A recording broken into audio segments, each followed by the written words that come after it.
ইন্ডাসইন্ড ব্যাংকের 5 minutes time frame. এখানে দেখতে পাচ্ছেন যে ইনসাইড ক্যান্ডেল সেটআপটা পুরোপুরি ভেস্তে গেছে। আমি একটু আগে একটা ভিডিও আপলোড করেছিলাম যেখানে আপনাদের বুঝিয়েছিলাম যে এই যদি সেটআপটা যদি ক্লোজিং দেয় নিচে, সেক্ষেত্রে কিন্তু রিভার্সাল হয়ে যাওয়ার চান্সেস অনেকটা বেড়ে যাবে, এসএল হতে পারে।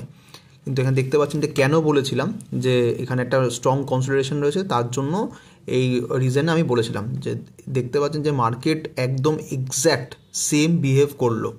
রিজন কি? যে চার্ট রিডিং আপনাকে ভালো করে শিখতে হবে, তাহলেই আপনি বুঝতে পারবেন যে কোন ট্রেডটা আপনাকে প্রফিট দেবে আর কোন ট্রেডটা আপনাকে এসএল দেবে।